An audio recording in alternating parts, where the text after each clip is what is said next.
So, this is our new solar dehydrator. We've got, it's almost all made of wood from the land here. Just a little bit of metal in the hinges, this clasp right here. And then we've got in here, the trays have a little bit of mesh to put the food on. So what we're going to do is we're going to take different foods we'd like to preserve, cut them up into fairly thin pieces so they'll dry pretty well, fill up all these trays, and then we're going to see how it works. Let's take a look at why a solar dehydrator like this works. So normally, in the past, what we used to do when we were cavemen and stuff was we would just dry foods in the sun. And that does work in a lot of the world. But they're exposed to the light, they're exposed to bugs and all kinds of stuff. So this is an improvement on how we used to preserve things a long, long time ago. Let's look at why it works. Down here, we've got the cold air out here coming into this. The sun is coming through the glass, hitting the black surface and heating up this air.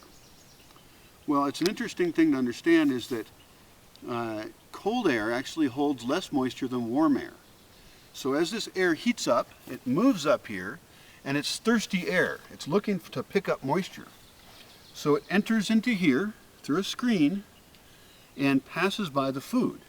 So all that air, that really hungry, thirsty air rather, is drying out the food. So in one day or perhaps two, depending on the sun, we'll end up with really dried pieces of food.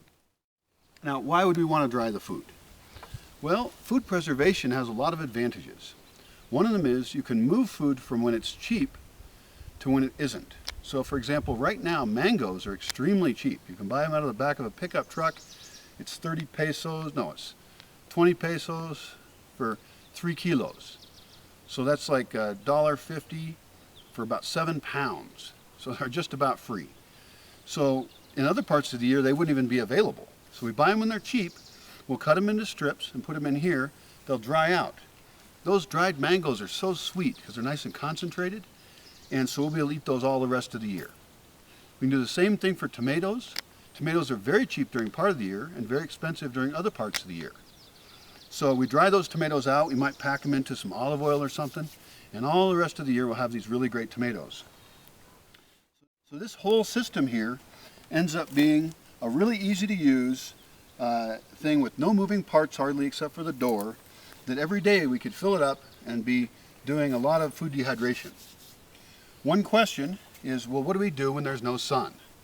I want to solve that problem too, but we're going to build a different kind of dehydrator that uses charcoal, and it can be used even when it's rainy out or when there's no sun at all.